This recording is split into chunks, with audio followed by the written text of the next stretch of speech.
Hi hello ನಮಸ್ಕಾರ ಎಲ್ಲಾರಲ್ವಾ. So last ವಿಡಿಯೋದಲ್ಲಿ ನಾವು ಕಂಜಂಕ್ಷನ್ಸಲ್ಲಿ ಕೆಲವೊಂದು ರೂಲ್ಸ್ ತಿಳ್ಕೊಂಡ್ವಿ. ದೇರು ದೇರ್ ಆಫ್ಟರು ಆ ಥರ ಎಷ್ಟೊಂದು ತಿಳ್ಕೊಂಡ್ವಿ. ಸೊ ನೆನಪಿಲ್ಲ, ಒಂದು 2 days ಆಯಿತು. ಸೊ ಇದರಲ್ಲಿ ನಾವು ಇವತ್ತು ಕಂಜಂಕ್ಷನಲ್ಲಿ ದಟ್ ಯಾವಾಗ ಯೂಸ್ ಮಾಡಬೇಕು, ಯಾವಾಗ ಯೂಸ್ ಮಾಡಬಾರ್ದು, ಇವತ್ತು ತಿಳ್ಕೊಂಡು. Okay, so no use of conjunction that before interrogative words ಅಂದರೆ ಯಾವ್ದು who, where, when, which, what. ಅದೇ ಕೇಳ್ತಿರ್ತೀವಲ್ಲ, ಕ್ವಶನ್ ಮಾಡೋ ಸೆಂಟೆನ್ಸ್ ಬಂದಾಗ, ಕ್ವಶನ್ಸ್ ಅಂದರೆ ಏನಾದ್ರು ನಾವು ಅಂದರೆ ಕೇಳ್ತಿರೋ ಸೆಂಟೆನ್ಸು, ನಾವು ಪ್ರಶ್ನೆ ಮಾಡ್ತಿರೋ ಸೆಂಟೆನ್ಸ್ ಇದ್ದಾಗ ನಾವು ಅದಕ್ಕಿಂತ ಮುಂಚೆ, ಆ ವರ್ಡ್ಸ್ಗಿಂತ ಮುಂಚೆ ದಟ್ ಯೂಸ್ ಮಾಡೋಂಗಿಲ್ಲ. ಓಕೆ, ಫಾರ್ ಎಕ್ಸಾಂಪಲ್ ನೋಡಿ, ಈ ಸೆಡ್ ಐ ಆಮ್ ಬಿಸಿ, ಅವನು ಹೇಳ್ದ.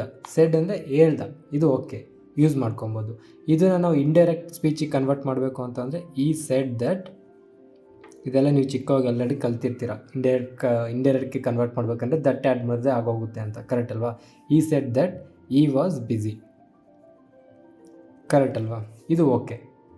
ಇದು ನಾವು ಮತ್ತೆ ವಾಯ್ಸಸ್ ಬರುತ್ತಲ್ಲ ನರೇಷನ್ಸಲ್ಲಿ, ಡೈರೆಕ್ಟು ಇಂಡೈರೆಕ್ಟು ಕ್ಲೀನಾಗಿ ತಿಳ್ಕೊಳ್ಳೋಣ, ತಲೆ ಕೆಡಿಸ್ಕೊಂಬಿಡಿ. ಆದರೆ ಇವಾಗ ನನಗೆ ಹೇಳಿ, he said to me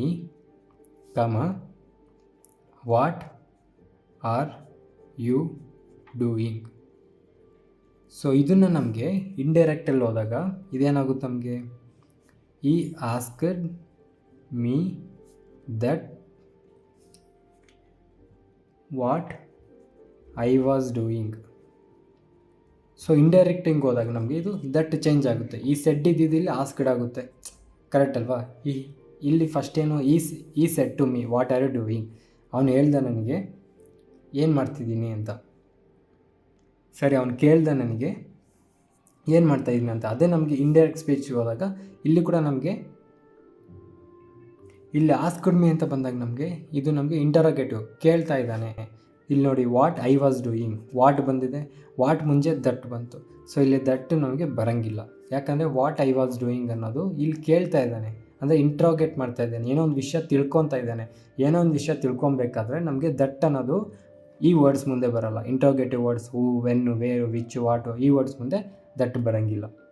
okay, ಆದರೆ ಇಂಟ್ರೋಗೇಟಿವ್ ವರ್ಡ್ಸ್ಗೂ ಮುಂಚೆ ದಟ್ ಬರುತ್ತೆ. ಯಾವಾಗ? ಇವಾಗ ನೋಡಿ ಎಕ್ಸಾಂಪಲ್, ಈ ಸೆಡ್ ದಟ್, ಅವನು ಹೇಳ್ದ ನನಗೆ. ಈ ಸೆಡ್ ದಟ್, ಸೆಡ್ ಇಲ್ಲಿ ಆಸ್ಕ್ಡ್ ಅಲ್ಲ, ಸೆಡ್ ದಟ್, ಅವನು ಹೇಳ್ದ ನನಗೆ.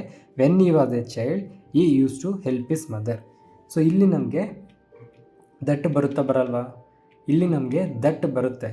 ಯಾಕೆ ಅಂತ ಅಂದರೆ ಇಲ್ಲಿ ನಮಗೆ ಅವನು ಹೇಳ್ತಾ ಇದ್ದಾನೆ, ಕೇಳ್ತಾ ಇಲ್ಲ, ಇಂಟರೋಗೇಟ್ ಮಾಡ್ತಿಲ್ಲ, ನಮಗೆ ಹೇಳ್ತಾ ಇರೋದು. ಓಕೆ, ಇಲ್ಲಿ ನಮಗೆ ದಟ್ ಬರುತ್ತೆ. ಓಕೆನಾ?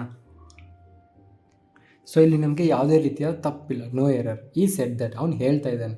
ಇಲ್ಲಿ ದಟ್ ಯಾವಾಗ ಬರ್ತಾ ಇರಲಿಲ್ಲ, he asked that when he was a child. Okay, he asked that when he was a child. He asked that when he was a child, sorry when. So ಇಲ್ಲಿ ಹೇಳ್ತಾ ಇದ್ದಾನೆ, ಇಲ್ಲಿ ಕೇಳ್ತಾ ಇದ್ದಾನೆ ಅಂತಂದರೆ ಇಂಟ್ರೋಗೇಟ್ ಮಾಡ್ತಾ ಇದ್ದಾನೆ. ಅಲ್ಲಿ ನಮಗೆ ದಟ್ ವರ್ಡ್ ಬರೋಂಗಿಲ್ಲ, he asked. Okay, he asked, ಇಲ್ಲಿ ವೆನ್ ಅನ್ನೋದೇ ನಮಗೆ ಕಂಜಂಕ್ಷನ್ ಆಗುತ್ತೆ. ಓಕೆನಾ? He asked when he was a child he used to help his mother ಅಂತ ಬರುತ್ತೆ. ಓಕೆ, ಅರ್ಥ ಆಗ್ತಿದೆ ಅಲ್ವಾ? ಸೊ ದಟ್ಟನ್ನು ಯಾವಾಗ ಯೂಸ್ ಮಾಡಬೇಕು, ಯಾವಾಗ ಯೂಸ್ ಮಾಡಬಾರ್ದು, ದಟ್ಟನ್ನ ನಾವು ಡೈರೆಕ್ಟಿಂದ ಇಂಡೈರೆಕ್ಟಿಗೆ ಸ್ಪೀಚಿಗೆ ಕನ್ವರ್ಟ್ ಮಾಡಬೇಕಾದ್ರೆ ದಟ್ ಯೂಸ್ ಮಾಡ್ತೀವಿ. ಅದಾದಮೇಲೆ ನಾವು ಕಂಜಂಕ್ಷನ್ಸಲ್ಲಿ ದಟ್ಟು ಬಂದು ಹೇಳಬೇಕಾದ್ರೆ ಮಾತ್ರ ಯೂಸ್ ಆಗುತ್ತೆ. ಓಕೆ, ಹೇಳಬೇಕಾರೆ ಸಮಥಿಂಗ್, ಯಾರೋ ಏನೋ ಒಂದು ಹೇಳ್ಬೇಕಾರೆ, ಕೇಳಬೇಕಾದ್ರೆ, ಓಕೆ, ನಮ್ಗೆ ಏನೋ ಒಂದು ಕೇಳಬೇಕಾರೆ ಅಥವಾ ಇಂಟ್ರೋಗೇಟಿವ್ ವಿಷಯ, ಕೇಳೋ ವಿಷಯಗಳಿಗೆ ಸೆಂಟೆನ್ಸಲ್ಲಿ ಬಂದಾಗ ಆವಾಗ ದಟ್ಟನ್ನ ನಾವು ಯೂಸ್ ಮಾಡೋಂಗಿಲ್ಲ. ಸೊ ನೆಕ್ಸ್ಟ್ ನಮಗೆ ಸೆಂಟೆನ್ಸಲ್ಲಿ ಶೆಲ್ಡಮ್ ಬಂದರೆ, ಶೆಲ್ಡಮ್ ಅಂದರೆ ಏನು? ಅಪರೂಪಕ್ಕೆ. ಓಕೆ, ಅಪರೂಪಕ್ಕೆ. ಇವಾಗ ಶೆಲ್ಡಮ್ ವರ್ಡ್ ಜೊತೆಗೆ ಎವರ್ ಬಂದರೆ ನಮಗೆ ಇಫ್ ಕಂಜಂಕ್ಷನ್ ಯೂಸ್ ಮಾಡ್ತೀವಿ. ಓಕೆ, ಶೆಲ್ಡಮ್ ವರ್ಡ್ ಜೊತೆಗೆ ನೆವರ್ ಬಂದರೆ ನಾವು ಆರ್ ಕಂಜಂಕ್ಷನ್ನ ಯೂಸ್ ಮಾಡ್ತೀವಿ. ಸೊ ಶೆಲ್ಡಮ್ ಇಫ್ ಎವರ್ ಅನ್ನೋದು ನಮಗೆ ಪಾಸಿಟಿವ್ ಸ್ಟೇಟ್ಮೆಂಟ್ ಆಗಿರುತ್ತೆ. ಶೆಲ್ಡಮ್ ಆರ್ ನೆವರ್ ಅನ್ನೋದು ನಮಗೆ ನೆಗೆಟಿವ್ ಸ್ಟೇಟ್ಮೆಂಟ್ ಆಗಿರುತ್ತೆ. ಅಂದರೆ ಅಪರೂಪಕ್ಕೆ ಅಥವಾ ಯಾವತ್ತೂ ಇಲ್ಲ, ನೆವರ್ ಯಾವತ್ತಿಗೂ ಇಲ್ಲ ಅನ್ನೋದು ಏನು, ನೆಗೆಟಿವ್.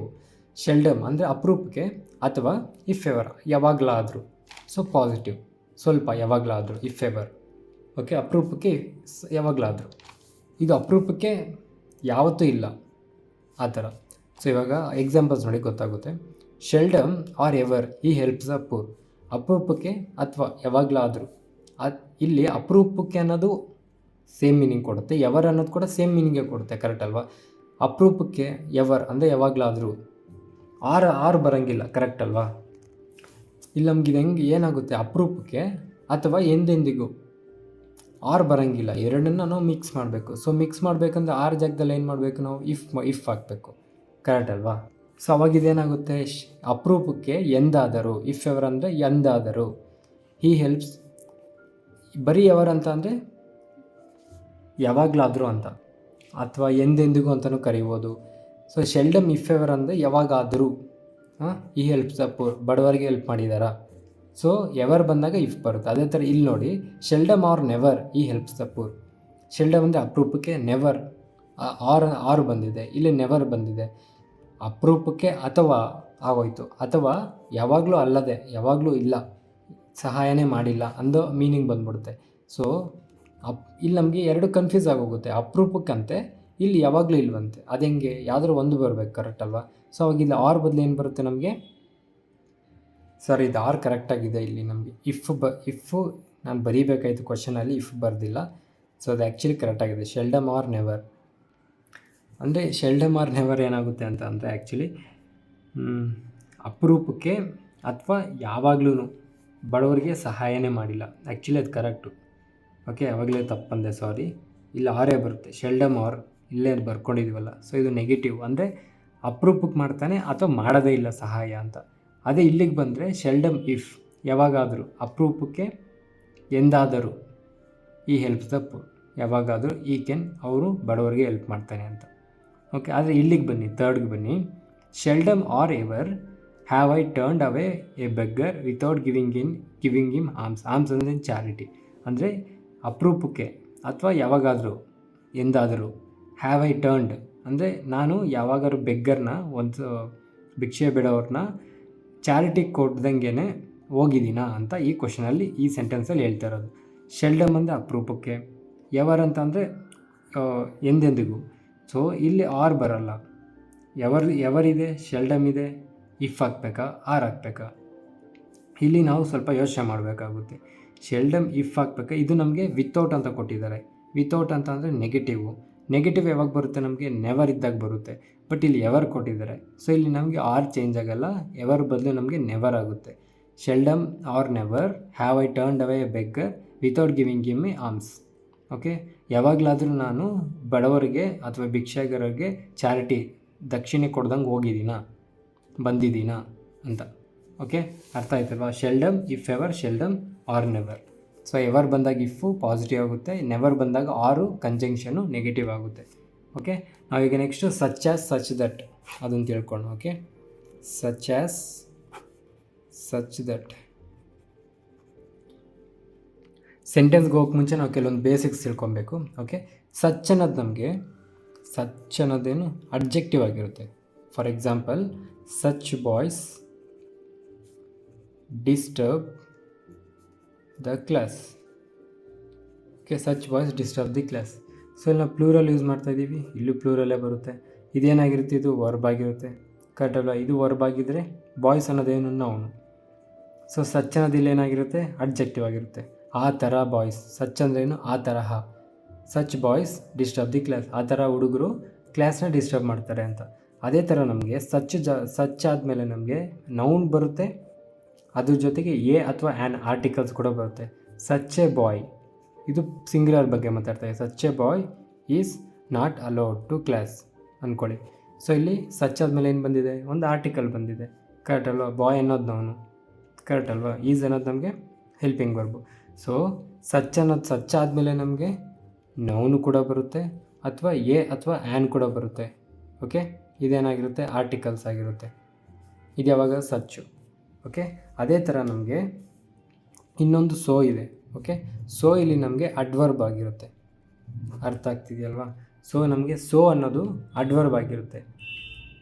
ಸೊ ಅಡ್ವರ್ಬ್ ಆಗಿದ್ದಾಗ ನಮ್ಗೆ ಇನ್ನೇನು ಬರುತ್ತೆ, ಅಡ್ವರ್ಬ್ ಆದಮೇಲೆ ನಮಗೆ ಅಡ್ವರ್ಬೇ ಬರ್ಬೋದು, ಅಥವಾ ನಮಗೆ ಇನ್ನೊಂದು ಯಾವ್ದು ಬರುತ್ತೆ, ಅಡ್ಜೆಕ್ಟಿವ್ ಬರುತ್ತೆ.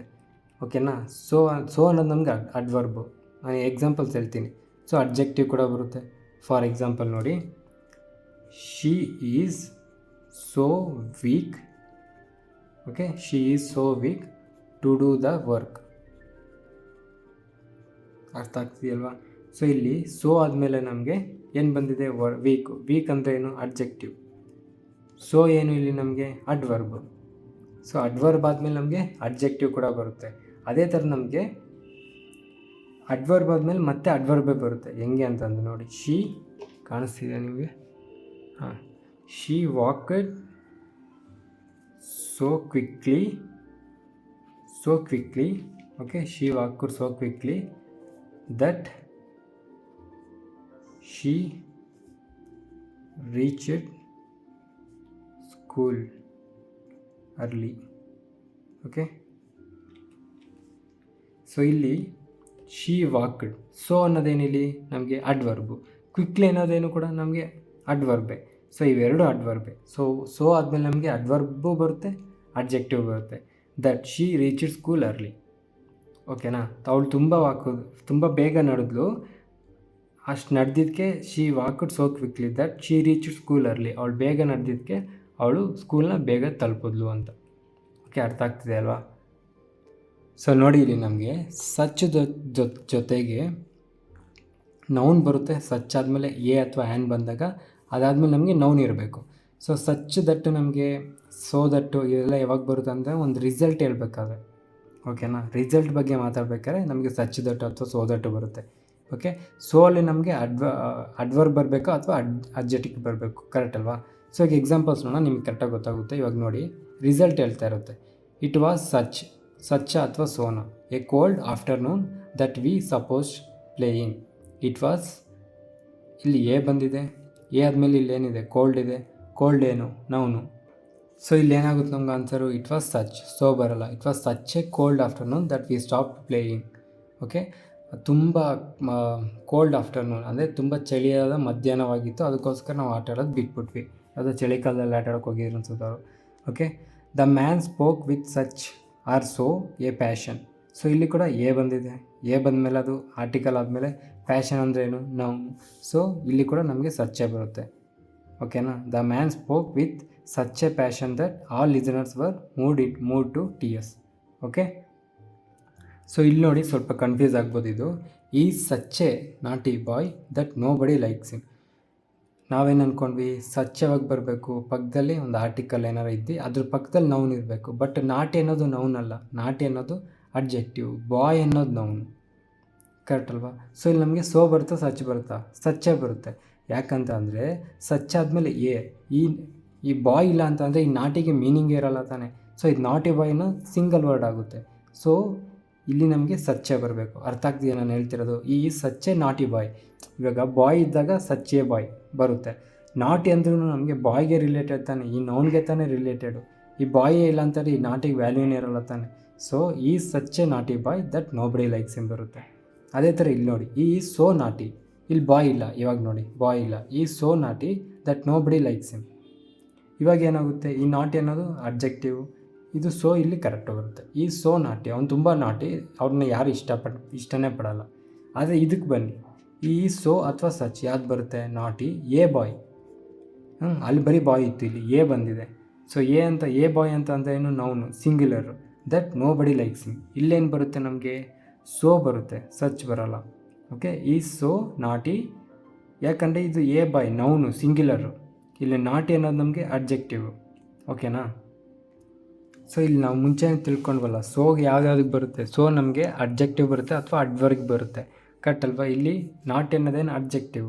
ಅದಾದಮೇಲೆ ಎ ಬಾಯ್, ಬರೀ ಬಾಯ್ ಇದ್ದಿದ್ರೆ ಅದು ನಾವು ನೌನ್ಗೆ ಕನ್ವರ್ಟ್, ಇದು ಒಂದೇ ಅನ್ಕೊಬೋದಾಗಿತ್ತು. ಇಲ್ಲಿ ಎ ಬಾಯ್ ಇದೆ. ಸೊ ಇದು ಬೇರೆ ಬೇರೆ ಆಗುತ್ತೆ. ಓಕೆ, ನಾಟಿ ಎ ಬಾಯ್. ಬಾಯ್ಸಲ್ಲಿ ಒಂದು ಕಂಪ್ಯಾರಿಸನ್ ಮಾಡಿ ಅವ್ನು ಸ್ಪೆಸಿಫಿಕ್ ಆಗಿ ಹೇಳ್ತಾರೆ, ಎ ಬಾಯ್ ದಟ್ ನೋ ಬಡಿ ಲೈಕ್ಸ್ ಹಿಮ್ ಅಂತ. ಸೊ ಇಲ್ಲಿ ನಮಗೆ ಸೋ ಬರುತ್ತೆ. ಅರ್ಥ ಆಗ್ತಿದೆ ಅಲ್ವಾ? ಪರವಾಗಿಲ್ಲ ಗುರು, ಇವನ್ ವಿಡಿಯೋಸ್ ನೋಡಿ ಕೂಡ ನಾವು ಎಕ್ಸಾಮ್ ಬರೀಬೋದು ಅನ್ನೋ ನಂಬಿಕೆ ನಿಮಗೆ ಬಂದಿದ್ದರೆ ಒಂದು ಲೈಕೋ ಸಬ್ಸ್ಕ್ರೈಬೋ ಮಾಡಿದ್ರೆ ನಮಗೂ ಸ್ವಲ್ಪ ಮೋಟಿವೇಶನ್ ಸಿಗುತ್ತೆ. ಅರ್ಥ ಆಗಿಲ್ಲ ಅಂದರೆ ಇನ್ನೊಂದಷ್ಟು ಎಕ್ಸಾಂಪಲ್ಸ್ ನೋಡಿ. ಈ ಸಚ್ ಅಥವಾ so a brilliant boy that everyone admires him. Article ಯಾವಾಗ ಬರುತ್ತೆ ಅಂದ್ಕೊಂಡ್ವಿ ನಾವು? ಸಚ್ ಆದಮೇಲೆ ಇಮಿಡಿಯೇಟಾಗಿ ಆರ್ಟಿಕಲ್ ಬರುತ್ತೆ. ಈ ಆರ್ಟಿಕಲ್ ಯಾವುದಕ್ಕೆ ರಿಲೇಟೆಡು? ಎ ಬ್ರಿಲಿಯಂಟ್ ಬಾಯ್, ಬಾಯ್ಗೆ ರಿಲೇಟೆಡ್. ಅಂದರೆ ಇದು ನೌನು. ಕರೆಕ್ಟ್ ಅಲ್ವಾ? ಬ್ರಿಲಿಯಂಟ್ ಬಾಯ್ ಇದು ನಮಗೆ ಅಡ್ಜೆಕ್ಟಿವ್, ಇದು ನಮಗೆ ನೌನು. ಏನದು ಈ ಬ್ರಿಲಿಯಂಟ್ ಬಾಯ್ಗೆ ರಿಲೇಟೆಡು. ಸೊ ಬಾಯ್ ನೌನ್ ಆಗಿದ್ದಾಗ ಏನದು ಈ ನೌನ್ಗೆ ರಿಲೇಟ್ ಆಗಿದ್ದಾಗ ಇಲ್ಲಿ ನಮ್ಗೆ ಏನು ಬರುತ್ತೆ, ಸಚ್ ಬರುತ್ತೆ. ಈ such a brilliant boy that everyone admires him. ಅದೇ ಥರ ಇಲ್ಲೇನು ಬರುತ್ತೆ, ಈ ಸಚ್ ಅಥವಾ ಸೋ ಬ್ರಿಲಿಯಂಟ್ ಎ ಬಾಯ್. ಈ ಏನದು ಯಾವಾಗ ಬಂದಿದೆ, ಇಮಿಡಿಯೇಟ್ ಬಂದಿದೆಯಾ, ಸಚ್ ಆಗಿದ ತಕ್ಷಣವೇ ಬಂದಿದೆಯಾ, ಇಲ್ಲ. ನಮಗೆ ಮಧ್ಯದಲ್ಲಿ ಒಂದು ಅಡ್ಜೆಕ್ಟಿವ್ ಇದೆ. ಸೊ ಅಡ್ಜೆಕ್ಟಿವ್ ನಮಗೆ ಸೋ ಕೂಡ ಬರುತ್ತೆ, ಕರೆಕ್ಟ್ ಅಲ್ವಾ. ಈ ಆರ್ಟಿಕಲ್ ಅನ್ನೋದು ನಮಗೆ ಸಚ್ಚಿಗೆ ಬರುತ್ತೆ, ಬಟ್ ಬ್ರಿಲಿಯಂಟ್ ಅನ್ನೋದು ಅಡ್ಜೆಕ್ಟಿವ್ ಇದೆ. ಎ ಬಾಯ್ ಅನ್ನೋದು ನಮಗೆ ಬಾಯ್ಗೆ ರಿಲೇಟೆಡ್, ಇದು ನೌನು. ಆದರೆ ಸಚ್ ಆಗಿದ ತಕ್ಷಣ ಈ ಆರ್ಟಿಕಲ್ ಇಲ್ವಲ್ಲ, ಸೊ ನಮಗಿಲ್ಲೇನು ಬರುತ್ತೆ, ಈ so brilliant a boy that everyone admires. Okay. So ಇನ್ನೊಂದು ವಿಷಯ ಏನು ಅಂತಂದರೆ, ಇವಾಗ ನಮಗೆ ಈಡಿಯಟ್ ಅಂದರೆ ಏನು, ಮೂರ್ಖ, ಕರೆಕ್ಟ್ ಅಲ್ವಾ. ಇದು ನಮಗೆ ಅಡ್ಜೆಕ್ಟಿವ್ ಕನ್ವರ್ಟ್ ಆಗಬೇಕಂದ್ರೆ ಏನಾಗಬೇಕು, ಈಡಿಯೋಟಿಕ್ ಆಗುತ್ತೆ. ಓಕೆ, ಇದು ನೌನು, ಇದು ಅಡ್ಜೆಕ್ಟಿವ್. ಅದೇ ಥರ ಫೂಲ್ ಅಂದರೆ ನೌನು. ಓಕೆ, ಫೂಲಿಶ್ ಅಂತ ಅಂದರೆ ಅಡ್ಜೆಕ್ಟಿವ್, ಕರೆಕ್ಟ್ ಅಲ್ವಾ. ಅಡ್ಜೆಕ್ಟಿವ್ ಅಂದರೆ ಏನು, ಆ ನೌನ್ಗೆ ಅಥವಾ ಪ್ರೊನೌನ್ಗೆ ಒಂದು ಮೀನಿಂಗ್ ಕೊಡುವಂಥದ್ದು, ಕರೆಕ್ಟ್ ಅಲ್ವಾ. Coward noun, cowardly adjective. Okay, noun ಮತ್ತು LY ಸೇರಿಸೋ ಪದಗಳು ಕೂಡ ನಮಗೆ ಅಡ್ಜೆಕ್ಟಿವ್ ಆಗ್ತವೆ. ಅಡ್ಜೆಕ್ಟಿವ್ ಪ್ಲಸ್ LY ನಮಗೆ ಅಡ್ವರ್ಬ್ ಆಗುತ್ತೆ. ಓಕೆನಾ, ಅರ್ಥ ಆಯ್ತಲ್ವಾ. ಸೊ ನೌನಿಗೆ LY ಸೇರಿಸಿದ್ರೆ ಅಡ್ಜೆಕ್ಟಿವ್ ಆಗುತ್ತೆ, ಅಡ್ಜೆಕ್ಟಿವ್ಗೆ LY ಸೇರಿಸಿದ್ರೆ ಅಡ್ವರ್ಬ್ ಆಗುತ್ತೆ. ಇವಾಗ ನೀವು ಕೇಳ್ತೀರಾ, ಕವರ್ಡ್ಲಿ ಆಲ್ರೆಡಿ LY ಇದೆ, ಇದು ಅಡ್ಜೆಕ್ಟಿವ್ ಆಗಿದೆ, ಇದಕ್ಕೆ ಮತ್ತೆ LY ಸೇರಿಸ್ಬೇಕಾ ಅಂತ. ಇಲ್ಲ, ಕವರ್ಡ್ಲಿ ಅಡ್ವರ್ಬ್ ಆಗಬೇಕಂದ್ರೆ ಇದೇನಾಗುತ್ತೆ, ಕವರ್ಡ್ಲಿ ಮ್ಯಾನರ್ ಆಗುತ್ತೆ. Okay, cowardly manner. ಇದನ್ನೆಲ್ಲ ನಾವು ಮತ್ತೆ ತಿಳ್ಕೊಳ್ಳೋಣ, ಮುಂಚೆ ಜಸ್ಟ್ ಹೇಳಿದ್ದೀನಿ ನಿಮಗೆ ನೆನಪಲ್ಲಿ ಇಟ್ಕೊಳ್ಳೋಕ್ಕಷ್ಟೆ. ಸೊ ಅದಾದಮೇಲೆ ಸಚ್ ಆಸ್ ಯಾವಾಗ ಯೂಸ್ ಮಾಡ್ತೀವಿ ಗೊತ್ತಾ, ಎಕ್ಸಾಂಪಲ್ಸ್ ಹೇಳ್ಬೇಕಾರೆ. For example, such as worked, she has worked in several countries. Such example Australia, New Zealand, Canada, so on. ಅರ್ಥ ಆಯ್ತಲ್ವಾ. ಸೊ ಆ್ಯಸ್ ಯಾವಾಗ ಯೂಸ್ ಮಾಡ್ತೀವಿ, ಎಕ್ಸಾಂಪಲ್ ಹೇಳ್ಬೇಕಾರೆ ಅಷ್ಟೇ. She has worked in several countries such as my mother told me to bring some vegetables such as brinjal, carrot, tomato, potato. ಅರ್ಥ ಆಯ್ತಲ್ವಾ. Such as very easy, such as ಅನ್ನೋದು ಎಕ್ಸಾಂಪಲ್ಸ್ಗೆ use ಮಾಡ್ಕೊತೀವಿ. Okay, so ನೋಡಿ ಇಲ್ಲಿ ಇನ್ನೊಂದು example. The questions were so difficult as nobody could answer on time. ಇದರಲ್ಲಿ ಏನು ತಪ್ಪಿದೆ, ಇಲ್ಲಿ ಆ್ಯಸ್ ಬರೋಂಗಿಲ್ಲ, ಯಾಕೆಂದರೆ ನಾವು ರಿಸಲ್ಟ್ ಬಗ್ಗೆ ಮಾತಾಡ್ತಾ ಇದ್ದೀವಿ. ಅಂದರೆ ಒಂದು ಸೆಂಟೆನ್ಸಲ್ಲಿ ಯಾವ್ದಾದ್ರು ರಿಸಲ್ಟ್ ಮಾತಾಡ್ಬೇಕಾದ್ರೆ ನಾವು ಅಲ್ಲಿ ದಟ್ ಯೂಸ್ ಮಾಡಬೇಕು, ಕರೆಕ್ಟ್ ಅಲ್ವಾ. The questions were so difficult that nobody. ನಾವೊಂದು ಯಾವುದೋ ಒಂದು ರಿಸಲ್ಟ್, ಇಲ್ಲಿ ಕ್ವಶನ್ ಆನ್ಸರ್ ಬಂತು ಅಂತ ರಿಸಲ್ಟ್ ಹೇಳ್ತಿಲ್ಲ ನಾನು. ನಾರ್ಮಲಾಗಿ ಸೆಂಟೆನ್ಸಲ್ಲಿ ಒಂದು ರಿಸಲ್ಟ್ ಬಗ್ಗೆ ಮಾತಾಡ್ಬೇಕಾದ್ರೆ ನಾವು ದಟ್ ಯೂಸ್ ಮಾಡಬೇಕಾಗುತ್ತೆ, ಕರೆಕ್ಟ್ ಅಲ್ವಾ. ನಾನು ಇವತ್ತು ಅಲ್ಲಿಗೆ ಹೋಗೋಕ್ಕಾಗಿಲ್ಲ, I ran so fast that I couldn't finish the race in the time. ಆ ಥರ the questions were so difficult that nobody could answer on time. Okay, next topic ಏನು ಅಂತಂದರೆ ಇನ್ವರ್ಜನ್ ಅಂತ ಅಂದರೆ ಏನಿಲ್ಲ, ನಮಗೆ ನಾರ್ಮಲಾಗಿ ಫಸ್ಟು ಒಂದು ಸೆಂಟೆನ್ಸಲ್ಲಿ ಸಬ್ಜೆಕ್ಟ್ ಆದಮೇಲೆ ವರ್ಬ್ ಬರುತ್ತೆ. ಇನ್ವರ್ಜನ್ ಏನಿಲ್ಲ, ಇದರ ಉಲ್ಟಾ, ವರ್ಬ್ ಆದಮೇಲೆ ಸಬ್ಜೆಕ್ಟ್ ಬರುತ್ತೆ. ನೋಡಿ, when verb comes first before subject. ಇದು ನಾರ್ಮಲಾಗಿ ನಮಗೆ ಇಂಟರೋಗೇಟಿವ್, ಅಂದರೆ ಕ್ವಶನ್ ಮಾಡೋ ಥರ ಸೆಂಟೆನ್ಸ್ ಆಗುತ್ತೆ. ಫಾರ್ ಎಕ್ಸಾಂಪಲ್ ನೋಡಿ, when he will come. He ಅನ್ನೋದೇನಿಲ್ಲ ವರ್ಬು, ವಿಲ್ ಅನ್ನೋದೇನಿಲ್ಲ ನಮಗೆ ಸಬ್ಜೆಕ್ಟು, ಕರೆಕ್ಟ್ ಅಲ್ವಾ. ಹಿ ಅನ್ನೋದು ಸಬ್ಜೆಕ್ಟು, ವಿಲ್ ಅನ್ನೋದು ನಮಗೆ ವರ್ಬು. ಸೊ ಸಬ್ಜೆಕ್ಟ್ ಆದಮೇಲೆ ವರ್ಬು ಬಂತು, ಇದನ್ನು ನಾವು ಇನ್ವರ್ಸ್ ಅಂತೀವ, ಇಲ್ಲ, ಇದನ್ನೇ ಇನ್ವರ್ಸ್ ಅಂತೀವಿ. ವೆನ್ ವಿಲ್ ಈ ಕಮ್, ವಿಲ್ ಅನ್ನೋದೇನಿಲ್ಲ ವರ್ಬು, ಹಿ ಅನ್ನೋದು ಸಬ್ಜೆಕ್ಟು. ಸೊ ಫಸ್ಟು ವರ್ಬು ಬಂದು ಆದಮೇಲೆ ಸಬ್ಜೆಕ್ಟ್ ಬಂದರೆ ಅದನ್ನೇ ನಾವು ಇನ್ವರ್ಸ್ ಅಂತ ಕರಿತೀವಿ. ಓಕೆನಾ. For example, hardly she helps me. So ಇಲ್ಲಿ ನಮಗೆ ಹೆಲ್ಪ್ಸ್ ಅನ್ನೋದೇನು ನಮಗೆ ವರ್ಬು. ಈ ಹಾರ್ಡ್ಲಿ ಯಾವುದಕ್ಕೆ ರಿಲೇಟೆಡು, ಹೆಲ್ಪಿಗೆ, ಅಂದರೆ ಇದು ಅಡ್ವರ್ಬು. ಅದಾದಮೇಲೆ ಸಬ್ಜೆಕ್ಟ್ ಬಂತು ನಮಗೆ, ಕರೆಕ್ಟ್ ಅಲ್ವಾ. ಸೊ ಫಸ್ಟು ವರ್ಬು ಅಥವಾ ಅಡ್ವರ್ಬು ಬಂದರೆ ಅದಾದಮೇಲೆ ಸಬ್ಜೆಕ್ಟ್ ಬಂದರೆ ಅದನ್ನು ನಾವು ಇನ್ವರ್ಜನ್ ಅಂತ ಕರಿತೀವಿ. ಅರ್ಥ ಆಗ್ತಿದೆ ತಾನೇ. ಸೊ ಲಾಸ್ಟ್ದು ನಮಗೆ ಕಂಜಂಕ್ಷನ್ ಇನ್ನೇನು ಮುಗಿದೋಗುತ್ತೆ. ಸೊ ಈದರ್ ಆರು, ನೈದರ್ ನಾರು, ನಾಟ್ ಓನ್ಲಿ ಬಟ್ ಆಲ್ಸೋ. ಯಾವಾಗಲೇ ಅದ್ರ ಸೆಂಟೆನ್ಸಲ್ಲಿ ಈದರ್ ಕೊಟ್ಟರೆ ಇನ್ನೊಂದು ಆರೇ ಬರಬೇಕು, ನೈದರ್ ಕೊಟ್ಟರೆ ನಾರೇ ಬರಬೇಕು, ನಾಟ್ ಓನ್ಲಿ ಕೊಟ್ಟರೆ ಬಟ್ ಆಲ್ಸೋನೇ ಬರಬೇಕು, ಇನ್ನೇನು ಬರೋಂಗಿಲ್ಲ. ಓಕೆ, ಕೆಲವೊಂದು ಎಕ್ಸಾಂಪಲ್ಸ್ ನೋಡೋಣ. ಇಲ್ಲಿ ನೋಡಿ, ನೈದರ್ ದ ಡ್ರಾಟ್, ಇಲ್ಲೇನಿದೆ ಆರ್ ಇದೆ, ಕರೆಕ್ಟ್ ಅಲ್ವಾ? ಇಲ್ಲಿ ಆರ್ ಬರಬಾರ್ದು, ನಾರ್ ಬರಬೇಕು. ನೈದರ್ ದ ಡಾಟ್ nor the famine dampen their spirits. Okay, next tell me either the whole story. Else ಇದೆ, ಎಲ್ಸ್ ಬದಲು ಏನು ಬೇಕು? ಐದರ್ ಅಂತಂದರೆ ಇನ್ನೇನು ಬರಬೇಕು? ಆರ್ ಬರಬೇಕು. Tell me either the whole story or a part of it. Next not only Ram however ಇದೆ. Not only ಅಂತ ಬಂದಾಗ ಇಲ್ಲೇನು ಬರಬೇಕು? But also. ಹೌಎವರ್ ಅದು ಬಟ್ ಬರಬೇಕು. Not only Ram but also is friends var absent. Okay, next example ಇಲ್ಲಿ ನೋಡಿ, ಸ್ವಲ್ಪ ಡಿಫ್ರೆಂಟ್ ಆಗಿರುತ್ತೆ. ನಮಗೆ ನಾಟ್ ಓನ್ಲಿ ಅನ್ನೋದು ಸೆಂಟೆನ್ಸಲ್ಲಿ ಪಕ್ಕನೇ ಬರಬೇಕು ಅಂತ ರೂಲ್ಸ್ ಏನಿಲ್ಲ. ಇಲ್ಲಿ ನೋಡಿ, ನಾಟ್ ಓನ್ಲಿ ಅಥವಾ but also. Not only Ram but is friends were also present, ಇದೂ ಕರೆಕ್ಟೇ. ಓಕೆ, ಇಲ್ಲಿ ಬಟ್ ಇದೆ, ಇಲ್ಲಿ ಆಲ್ಸೋ ಇದೆ, ಈ ಥರನೂ ಕೂಡ ಬರೀಬೋದು. ಓಕೆ, ನೆಕ್ಸ್ಟ್ ಇದು ನೋಡಿ, ಇದು ಇನ್ವರ್ಸು, ಇಲ್ಲಿ ಬರೆದ್ಬಿಟ್ಟಿದ್ದೀನಿ. ಇನ್ವರ್ಸು ಹಾರ್ಡ್ಲಿ ಹ್ಯಾಡ್ ಹೈ, ಇದು ಇನ್ವರ್ಷನ್ ತಿಳ್ಕೊಂಡ್ವಲ್ಲ. ಏನು ಫಸ್ಟ್ ಏನು ಬಂದಿದೆ ನಮಗೆ? ಹ್ಯಾಡ್ ಹೈ, ಇದು ವರ್ಬ್ ಬಂದಿದೆ, ಅದಾದಮೇಲೆ ಸಬ್ಜೆಕ್ಟ್ ಬಂದಿದೆ. Had high, hardly had high reach it the station that I learned about the bomb explosion. So ಇದು ನಮಗೆ ಇನ್ವರ್ಷನ್ಲಿ ಏನು ಬರಬೇಕು? ಅದು ನಮಗೆ ಇಂಟ್ರಾಗೇಷನ್ ಥರ ಬರಬೇಕು, ಅಂದರೆ ಕ್ವಶನ್ಸ್ ಕೇಳೋ ಥರ, ಏನೊಂದು ಕೇಳೋ ಥರ ಬರಬೇಕು ತಾನೇ, ಪ್ರಶ್ನೆ ಮಾಡೋ ಥರ ಬರಬೇಕು. Hardly had I reached the station that I learned about the bomb explosion ಬರಲ್ಲ. Which I learned about the bomb explosion ಬರುತ್ತೆ. ದಟ್ ಬರಲ್ಲ, ವಿಚ್ ಬರುತ್ತೆ. ಅಂದರೆ ಕ್ವಶನ್ ಕೇಳೋ ಥರ ಇರಬೇಕು. ಹಾರ್ಡ್ಲಿ ಹ್ಯಾಡ್ ಐ ಅಂದರೆ ರೀಚ್ ಇಟ್ ದ ಸ್ಟೇಷನ್, ನಾನು ಇನ್ನೇನು ಸ್ಟೇಷನ್ಗೆ ಹೋದೆ ಅವಾಗ ತಾನೇ ನಂಗೆ ಗೊತ್ತಾಯಿತು. ವಿಚ್ ಐ ಲರ್ನ್ಡ್ ಅಬೌಟ್ ಅವಾಗ ತಾನೇ ನನಗೆ ಬಾಂಬ್ ಎಕ್ಸ್ಪ್ಲೋಷನ್ ಬಗ್ಗೆ ಗೊತ್ತಾಯಿತು ಅಂತ. Okay, so next thing last conjunction and parallelism ಅಂತಂದೇನಿಲ್ಲ, ಈಕ್ವಾಲಿಟಿ. ಅಂದರೆ ಕಂಜಂಕ್ಷನ್ಸ್ ಆಲ್ರೆಡಿ ಯೂಸ್ ಮಾಡ್ತಿದ್ವಿ. ಇಲ್ಲಿವರೆಗೆ ಏನಕ್ಕೆ ಕಂಜಂಕ್ಷನ್ಸ್ ಬಂತು ಎಲ್ಲ ಪ್ರತಿಯೊಂದು ತಿಳ್ಕೊಂಡ್ವಿ. ಸೊ ಕಂಜಂಕ್ಷನ್ಸಲ್ಲೇ ನಮಗೆ ಪ್ಯಾರಲಲಿಸಮ್ ಅಂತ ಬರುತ್ತೆ. ಅಂದರೆ ಕಂಪೇರಿಂಗ್ ನೌನ್ ಟು ನೌನ್, ವರ್ಬಿಂದ ವರ್ಬಿಗೆ ಕಂಪೇರ್ ಮಾಡೋದು, ಅಡ್ವರ್ಬಿಂದ ಅಡ್ವರ್ಬಿಗೆ ಕಂಪೇರ್ ಮಾಡೋದು ಹೆಂಗೆ ಅಂತ ಇವಾಗ ನೋಡೋಣ. ಫಾರ್ ಎಕ್ಸಾಂಪಲ್ ನೋಡಿ, mister Sinha not only stopped coming here but also going to other places. ಸೆಂಟೆನ್ಸಲ್ಲಿ ಯಾವುದೇ ರೀತಿಯಾದ ಪ್ರಾಬ್ಲಮ್ ಇಲ್ಲ. ಈ ಥರ ಕೊಟ್ಟಾಗ ನಮಗೆ ಆರಾಮಾಗಿ ಗೊತ್ತಾಗ್ಬಿಡುತ್ತೆ. ಏನು ಈ ಥರನೇ ಕ್ವಶನ್ಸ್ ಕೊಡೋದು ನಮಗೆ ಎಕ್ಸಾಮ್ಸಲ್ಲಿ. ಈ ಥರ ಓದಿದ ತಕ್ಷಣ ಏನು ತಪ್ಪಿಲ್ಲವಲ್ಲ ಅನಿಸುತ್ತೆ. Mister Sinha not only stopped coming here but also going to other places. But ಇದರಲ್ಲಿ ಏನು ತಪ್ಪಿದೆ? ನಾಟ್ ಓನ್ಲಿ ಬಂದಾಗ ನಮಗೆ ಬಟ್ ಆಲ್ಸೋ ಬರಬೇಕು. ಇಲ್ಲಿ ನಾಟ್ ಓನ್ಲಿ ಆದಮೇಲೆ ಸ್ಟಾಪ್ಡ್ ಇದೆ, ಆದರೆ ಇಲ್ಲಿ ನಾಟ್ ಓನ್ಲಿ ಆದಮೇಲೆ ಗೋಯಿಂಗ್ ಟು ಅದರ್ ಪ್ಲೇಸಸ್ ಇದೆ.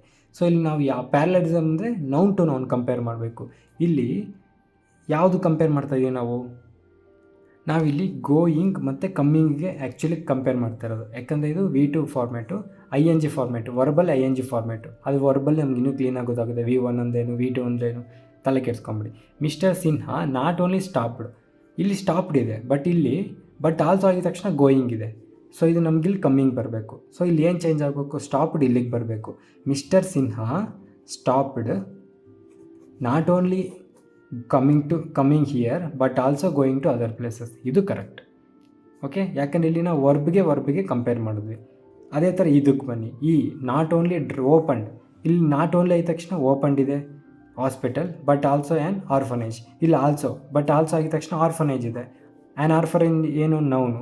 ಸೊ ಇಲ್ಲಿ ಯಾವುದು noun? Hospital noun. So noun compare ಮಾಡಿದಾಗ ಇವೆರಡು ಈ ಕಂಜಂಕ್ಷನ್ ಆಗಿದ ತಕ್ಷಣವೇ ಬರಬೇಕು. ಸೊ ಇಲ್ಲಿ ಕಂಜಂಕ್ಷನ್ ಆಗಿದ ತಕ್ಷಣ ಓಪನ್ಡ್ ಇದೆ, ಇದು ತಪ್ಪು. ಸೊ ಓಪನ್ಡ್ ಇಲ್ಲಿಗೆ ಬರಬೇಕು. ಈ opened not only A hospital but also an orphanage. ಅರ್ಥ ಆಗ್ತಿದೆಯಲ್ವ? ಈಗ ಪ್ಯಾರಲಲಿಸಮ್ ಏನು ಅಂತಂದರೆ ಅದೇ ಥರ ಇಲ್ಲಿ ನೋಡಿ, ಈಸ್ ನಾಟ್ ಓನ್ಲಿ ಆಗಿದ ತಕ್ಷಣ ನೋನ್ ಇದೆ, ನೋನ್ ಫಾರ್ ಇದೆ. Is not only known for is wisdom but for is diligence also. ಇದು ಥರ್ಡ್ ಟೈಪ್ ತಿಳ್ಕೊಂಡ್ವಲ್ಲ, ಬೇರೆ ಕಡೆ ಬಟ್ ಆಲ್ಸೋ ಇರ್ಬೋದು ಅಂತ, ಆ ಥರನೂ ಇದೆ. ಆದರೆ is not only known for his wisdom. ಇಲ್ಲಿ ಫಾರ್ ಅನ್ನೋದು, ಇಲ್ಲಿ ಫಾರ್ ಇದೆ, ಇಲ್ಲೂ ಫಾರ್ ಇದೆ. ಇಲ್ಲಿ ಬಟ್ ಆಗಿದ ತಕ್ಷಣ ಫಾರ್ ಇದೆ, ಇಲ್ಲಿ ಆಲ್ಸೋ ನೋನ್ ಇದೆ ಮಧ್ಯದಲ್ಲಿ. ಸೊ ಈ ನೋನ್ನ ನಾವು ತೆಗೆದು ಫಸ್ಟ್ಗೆ ಹಾಕಬೇಕು. Is known not only for his wisdom but for his diligence also. Okay, known ಅನ್ನೋದು ಇಲ್ಲಿಗೆ ಬರುತ್ತೆ, ಈಸ್ ನೋನ್ ಥರ್ಡ್ ಪ್ಲೇಸಿಗೆ ಬರುತ್ತೆ. ಅರ್ಥ ಆಯ್ತಲ್ವಾ? ಸೊ ಇಷ್ಟೇ ಪ್ಯಾರಲಲಿಸಮ್ ಅಂದರೆ. ಸೊ ಇಲ್ಲಿ ಕಂಜಂಕ್ಷನ್ ಕೂಡ ಮುಗೀತು. ನೆಕ್ಸ್ಟ್ ನಾವು ಅಡ್ವರ್ಬ್ ಸ್ಟಾರ್ಟ್ ಮಾಡೋಣ. ಅಡ್ವರ್ಬ್ ಅಂತೀನಿ, ಪ್ರೊನೌನ್ ಸ್ಟಾರ್ಟ್ ಮಾಡೋಣ. ನೌನ್ ಆಗೋಯ್ತಲ್ವಾ, ಪ್ರೊನೌನ್ ಸ್ಟಾರ್ಟ್ ಮಾಡೋಣ. ಅದಕ್ಕೆ ನಮ್ಮ ಕಂಜಂಕ್ಷನ್ ಆಗೋಯ್ತು. ಸೊ ನೆಕ್ಸ್ಟ್ ಪ್ರೊನೌನ್ ಆಗುತ್ತೆ. ಎಲ್ಲ ಒಂದು ಸ್ವಲ್ಪ ಮಿಕ್ಸ್ ಮಾಡೋಣ. ಸೊ ಒಂದಾಗ ಡೈರೆಕ್ಟ್ ಹಂಗೆ ಪ್ರಿಪೇರ್ ಆದಂಗೆ ಆಗ್ತಾ ಇರುತ್ತೆ. ಓಕೆ, ನೆಕ್ಸ್ಟ್ ಪ್ರೊನೌನ್ ಮಾಡೋಣ. ಈ ವಿಡಿಯೋಗೆ ಇಷ್ಟೇ. Thank you so much. Bye. First time ನೋಡ್ತಾ ಇರೋರಿಗೆ ಈ ವಿಡಿಯೋ ನಂಬರಲ್ಲಿ ಏನಾದರೂ ಕನ್ಫ್ಯೂಷನ್ ಇದ್ದರೆ, ವಿಡಿಯೋ ನಂಬರ್ ಅಂತ ಅಂದರೆ ಏನಿಲ್ಲ, ನಾವು ವೀಕ್ಲಿ ಟಾಸ್ಕ್ ಮಾಡ್ತಾಯಿದ್ದೀವಿ. ಅಂದರೆ ಪ್ರಿಪ್ರೇಷನ್ಸ್ನ ಫಸ್ಟಿಂದ ಮಾಡೋರಿಗೆ ಅಥವಾ ಸ್ಟಾರ್ಟ್ ಮಾಡೋರಿಗೆ ಒಂದು ವೀಕ್ಲಿ ಟಾಸ್ಕ್ ಥರ ಕೊಟ್ಟಿರ್ತೀವಿ. ಸೊ ಆ ವೀಕ್ಲಿ ಅವ್ರು ಏನೇನು ಓದ್ಕೊಬೇಕು ಅಂತ ಎಲ್ಲ ಅದರಲ್ಲೇ ಇರುತ್ತೆ. ಸೊ ಇದು ನಿಮ್ಗೆ ಕ್ಲಿಯರಾಗಿ ಅರ್ಥ ಆಗಬೇಕು ಅಂತ ಅಂದರೆ ನಮ್ಮ ಟೆಲಿಗ್ರಾಮ್ ಚಾನಲ್ನಲ್ಲಿ ಇಂಡೆಕ್ಸ್ ಇದೆ. ಇಂಡೆಕ್ಸ್ಗೆ ಹೋದರೆ ನಿಮಗೆ ವೀಕ್ಲಿ ಟಾಸ್ಕ್ ಇರುತ್ತೆ. ಆ ವೀಕ್ಲಿ ಟಾಸ್ಕ್ ಜೊತೆಗೆ ವಿಡಿಯೋ ನಂಬರು, ಟಾಪಿಕ್ಕು ಎಲ್ಲ ಅದರಲ್ಲಿರುತ್ತೆ. ಜೊತೆಗೆ ಯೂಟ್ಯೂಬ್ ಲಿಂಕು ಕೂಡ ಅದರಲ್ಲೇ ಇರುತ್ತೆ. ಸೊ ಪ್ರಿಪ್ರೇಷನ್ ಸ್ಟಾರ್ಟ್ ಮಾಡೋರಿಗೆ ಇದು ತುಂಬ ಯೂಸ್ಫುಲ್ ಆಗುತ್ತೆ. ಒಂದು ಕಡೆಯಿಂದ ಸಿಲೆಬಸ್ನ ಕಂಪ್ಲೀಟ್ ಮಾಡ್ಬೋದು. ಒಂದ್ಸಲ ಚೆಕ್ ಮಾಡಿ, ನಿಮಗೆ ಗೊತ್ತಾಗುತ್ತೆ. ಫುಲ್ ವಿಡಿಯೋ ನೋಡಿದ್ರೆ ನೀವು, wow, thank you so much. So ನಿಮ್ಮಂಥವ್ರಿಂದನೇ ಸ್ವಲ್ಪ ಮೋಟಿವೇಶನ್ ಸಿಗುತ್ತೆ. ಅದೇ ಥರ ಈ ವಿಡಿಯೋ ಇಷ್ಟ ಆಗಿರೋ ಲೈಕ್ ಮಾಡಿ, ಇಷ್ಟ ಆಗಿಲ್ಲ ಅಂತ ಅಂದರೆ ಡಿಸ್ಲೈಕ್ ಮಾಡಿ. ಏನಾದ್ರು ಕ್ವಶನ್ಸ್ ಇದ್ದರೆ ಕಮೆಂಟ್ ಮಾಡಿ. ಇಲ್ಲ ನಿಮ್ಮ ಫ್ರೆಂಡ್ಸ್ ಯಾರಾದರೂ ಇದೇ ಥರ ಗೌರ್ಮೆಂಟ್ ಎಕ್ಸಾಮ್ಸ್ಗೆ ಪ್ರಿಪೇರ್ ಆಗ್ತಾರೆ, ನಿಮಗೆ ಇದು ಚೆನ್ನಾಗಿ ಅರ್ಥ ಆಗಿದ್ದರೆ, ನನ್ನ ನಂಬೋದು ಅಂತ ನಿಮಗೆ ಅನಿಸಿದ್ರೆ ಅವ್ರಿಗೂ ಈ ವಿಡಿಯೋನ ಶೇರ್ ಮಾಡಿ. ನಾನು ಸಬ್ಸ್ಕ್ರೈಬ್ ಮಾಡ್ತಿರೋ ಬಿಡ್ತಿರೋ ನಿಮ್ಮ ಇಷ್ಟ. ನಮ್ಮ ಪರ್ಪಸ್ ಅದಲ್ಲ. ಯಾರಾದರೂ ಒಬ್ಬರು ಈ ವಿಡಿಯೋಸ್ ನೋಡಿ ಗೌರ್ಮೆಂಟ್ ಎಕ್ಸಾಮ್ ಪಾಸ್ ಆದರೂ ನಮಗೆ ಅದೇ ದೊಡ್ಡ achievement. So thank you so much. ಈ ವಿಡಿಯೋಗೆ ಇಷ್ಟೇ. ಮತ್ತೆ ಮುಂದಿನ ವೀಡಿಯೋಲಿ ಸಿಗೋಣ. ಅಲ್ಲಿವರೆಗೂ ಮಜಾ ಮಾಡಿ. ನನ್ನ ಹೆಸರು ತೇಜ. ಬಾಯ್.